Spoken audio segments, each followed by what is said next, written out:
I'm Diane Brennan. You're watching the Arizona Real Estate Network. My guest today is Sylvia Howard with Keller Williams Integrity First Realty in Scottsdale, Arizona. Sylvia, where's a good place to start for a person who's looking for real estate? Well, it depends on whether you're in state or out of state. If you're in state, then I suggest you drive around neighborhoods, find areas you like, get on the internet, Google the zip code, look up the schools if that's of a material value to you, look up the shopping areas and the restaurants, that sort of thing. And then you can get a good idea of what areas you like. Of course, if you're out of state, you can't drive around, but you can start on the internet. It's a fabulous place to get information about different neighborhoods. I would just Google the zip code, then you can get all kinds of city data, and Google has great features where you can actually get street views of properties and of areas. And what should a person look for in a realtor? Experience, knowledge of the city, if they have good negotiation skills. And I think one of the best qualities of a realtor is whether or not they're going to listen to you and to your needs, and to help you through the process and take all the stress off of you and make sure that the transaction is as smooth as it possibly can be. So a person's thinking about buying property. Before they pick up the phone to call you, what should they think about in their wants and needs for a home? Is there any sort of criteria that you'd like from them? Yes, it certainly helps if you know what you're looking for in a home.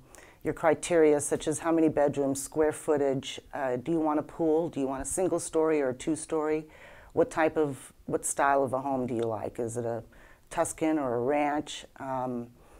What kind of areas do you want to be in? We have a lot of areas here in Phoenix that have acreage, so you might want to be in an area that you have acreage where you can have horses and animals, things like that. Or do you want to be in a planned community that has a golf course and that sort of thing? It's helpful if you know exactly what you're looking for, and it's amazing how much information and how narrowed in you can get with that, and that way you're not wasting time looking at properties that don't interest you. Let's talk about swimming pools. Is there anything that a person should know when they're buying a property that has a swimming pool? Yes, the pool must be fenced in. You can either have a fence right around the pool itself with an automatic closing gate that children cannot open, or you need to have a fenced-in yard with automatic gates and automatic doors to close. It's a child safety issue. We have a lot of child drownings here in Arizona, and it only takes a second, so always remember to watch your children around swimming pools. And what are the costs associated with a swimming pool? Yes, it absolutely is more expensive to run a pool if you, with your electricity. That's something to consider, the fact that in the summertime here in Arizona, your electric bill will be significantly higher. As if you don't know, we get very high temperatures here in the summer, so your air conditioner is running all the time, and your pool pump's going to be working harder too. You're going to require more chlorine, and it's just going to run more to keep things cool, and so you can expect a significantly higher bill in the summer as opposed to the winter. And our summer's fairly long here.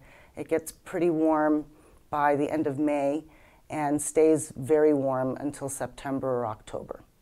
Thank you very much. Sylvia Howard with Keller Williams Integrity First Realty in Scottsdale, Arizona. I'm Diane Brennan. You are watching the Arizona Real Estate Network.